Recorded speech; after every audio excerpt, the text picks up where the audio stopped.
गिरगिट की तरह रंग बदलने वाले लोग कैसे परिभाषा करते हैं। पी की परिभाषा पहले पिछड़े से, फिर पी की परिभाषा पंडित से, और आप देखना एक दिन वे पी की परिभाषा पाकिस्तान से भी कर देंगे। पी का मतलब पाकिस्तान। अगर मैं यूं कहूं बीजेपी भाग जा पाकिस्तान। हमने पी से पंडित भी कहा, हमारे नेता ने पी से पीड़ित भी तो कहा था, ये भी तो सुना होगा आपने। हर कोई पीड़ित व्यक्ति, चाहे वो पंडित हो, चाहे ब्राह्मण हो, चाहे ठाकुर हो, चाहे अनुसूचित जात का हो, चाहे जनजात का हो, चाहे अल्पसंख्यक हो, चाहे सिख हो, चाहे ईसाई हो, चाहे जैन हो, चाहे बौद्ध हो, जो भी पीड़ित व्यक्ति है वो सब पीड़ित है। ममुआ ने आज एक बयान दिया है, कहा है कि जब हमारे परिवार के सभी लोग सांसद हैं इसीलिए तो सपा बनी हुई है।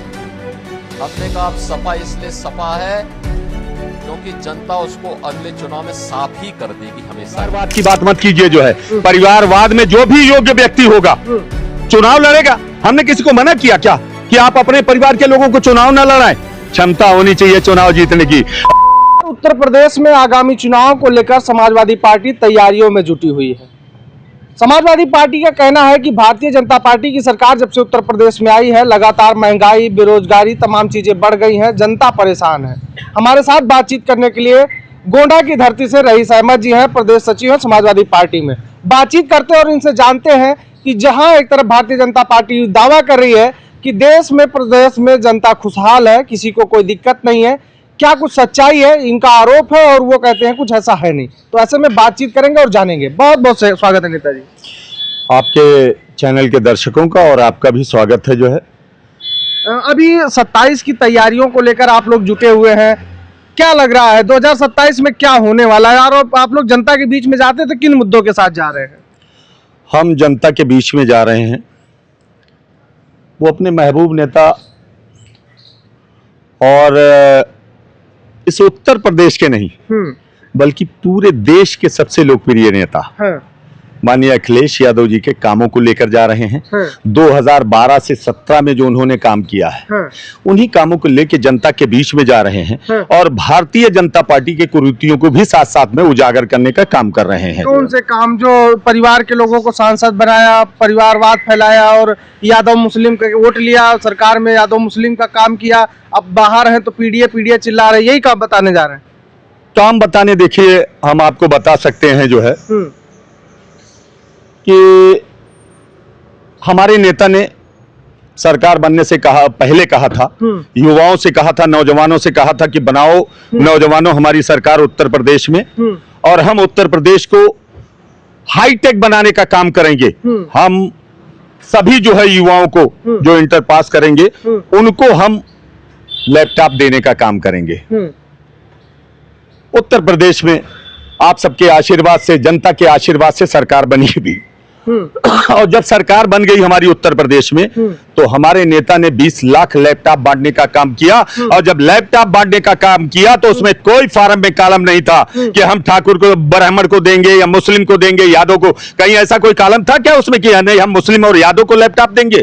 अगर कोई कॉलम रहा हो तो बताओ। हमने कहा जाओ भाई मेरे, जाओ मेरे बेटे, जाओ मेरी बहनों और इंटर पास करके आओ, लैपटॉप देने का काम तुम्हारा भाई माननीय अखिलेश यादव करेंगे। और माननीय अखिलेश यादव ने 20 लाख लोगों को बिना किसी भेदभाव के देने का काम किया लैपटॉप। लेकिन योगी जी कहते हैं कि आपकी सरकार में गुंडागर्दी थी, चारों तरफ अन्याय अत्याचार था, अब ये उत्सव का प्रदेश बन गया, अब ये विकास कर रहा है, विकास की तरफ जा रहा है। कौन सा विकास हो रहा है उत्तर प्रदेश में?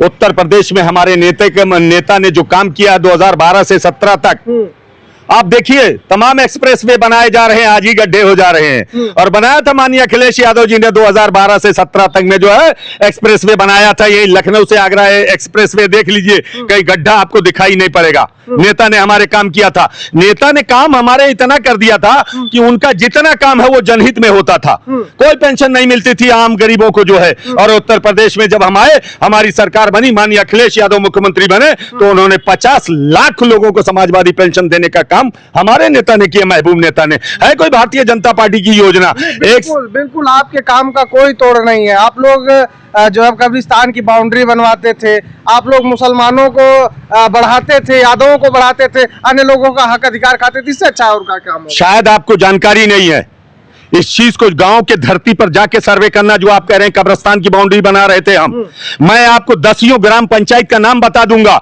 अगर कहीं कब्रिस्तान की बाउंड्री बनी होगी उसको मैं इनकार नहीं कर सकता हूं, लेकिन हमने अंतोष्टि स्थल बनाने का काम किया। और अंतोष्टि स्थल जब हम बनाते थे तो वहां जो है बैठने की जगह, अगर मान लीजिए अंतिम संस्कार में समय लगता था तो वहां 100-200 लोगों के बैठने की, टीन शेड की व्यवस्था की, पक्की इमारतों की व्यवस्था की, वहां हमने शौचालय की व्यवस्था की, वहां पानी आने पर हमने अंतिम जो है संस्कार करने की व्यवस्था की कि अगर पानी आ जाए तो वहां जो है अंतिम यात्रा में कोई बाधा ना हो। यह भी हमने काम किया। तमाम शमशान घाटों का अंतोष्टि स्थल बनाने का काम किया और बाउंड्री का काम वहां भी हमने किया, लेकिन आप लोगों को वो दिखाई नहीं पड़ता है। हमने कब्रिस्तान नहीं बनाया सिर्फ, हमने जो है, और हमने हिंदू मुस्लिम वाद नहीं किया, हमने सर्वधर्म का विकास किया है, सर्व जातियों का विकास किया है। कोई भी ऐसी एक योजना बता दीजिए जिसने हमने सिर्फ यादव और मुसलमानों के लिए लागू किया। लेकिन आप बहन बेटियों को सुरक्षा नहीं दे पाए, व्यापारियों को सुरक्षा नहीं दे पाए, तब अराजकता थी। आज क्या हो रहा है? आज क्या हो रहा है? इस चौराहे पे छेड़िए, अगले पे यमराज। अरे इस चौराहे पे छेड़िए और उस चौराहे पे यमराज मिलेंगे, और पता लगे दिन दहाड़े तलवारों से काट दिया जाता है। एक तिवारी जी को कहां हुआ उसका इनकाउंटर? कहां हुआ ये इनकाउंटर? आप बताइए, अगले चौराहे पे क्यों नहीं कर दिया गया इनकाउंटर?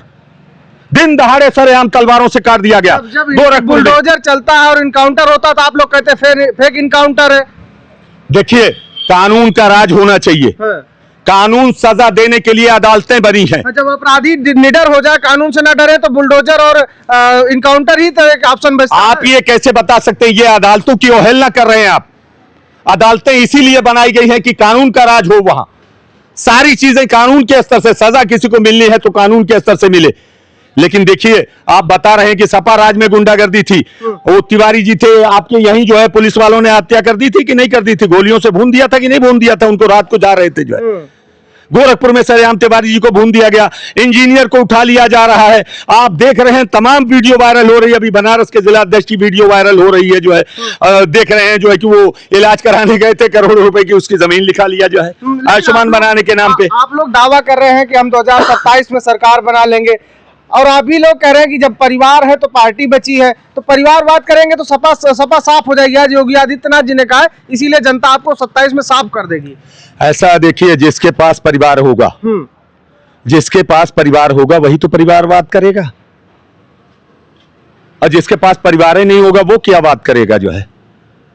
और आप परिवारवाद की बात मत कीजिए जो है। परिवारवाद में जो भी योग्य व्यक्ति होगा चुनाव लड़ेगा। हमने किसी को मना किया क्या कि आप अपने परिवार के लोगों को चुनाव न लड़ाएं? क्षमता होनी चाहिए चुनाव जीतने की। और माननीय अखिलेश यादव जी के परिवार में जहां से भी लड़ा दिया जाता वहां से चुनाव जीतने की क्षमता है। जनता में ये परिवार लोकप्रिय है, इसलिए इस परिवार के 5-5 सांसद होते हैं। अगर बच्चा पैदा हुआ तो विधायक सांसद पैदा होगा।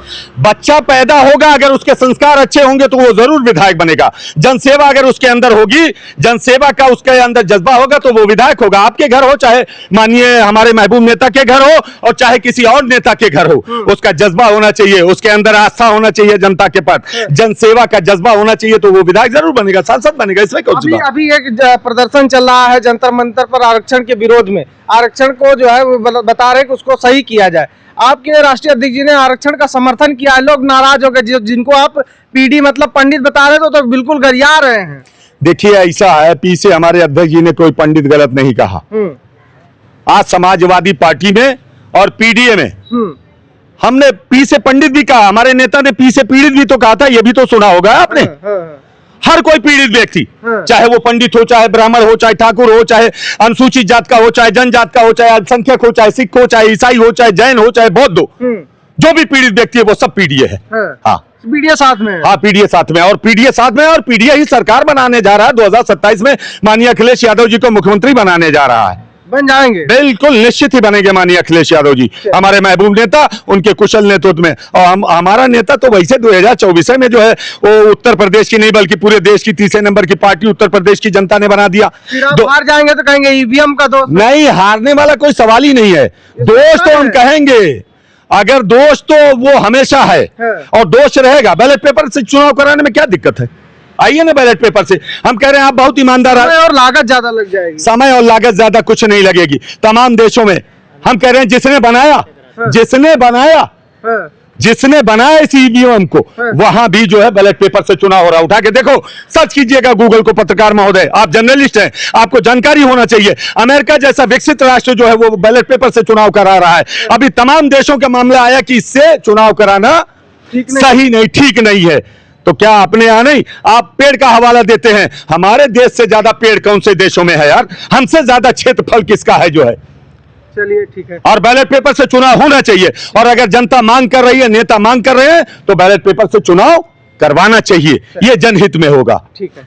तो ये हमारे साथ गोंडा के रईस अहमद जी थे, समाजवादी पार्टी में प्रदेश सचिव हैं, और उनकी तमाम बातें जिन मुद्दों पर इस समय चर्चा हो रही है, लोग चर्चा कर रहे हैं, इसी पर हम सवाल जवाब कर रहे थे। इनका साफ तौर पे कहना है कि जनता अब इन तमाम जुमलों और वादों से ऊब गई है। अब काम और विकास पे लोगों का फोकस है, और इस बार मतदान विकास के नाम पर होगा।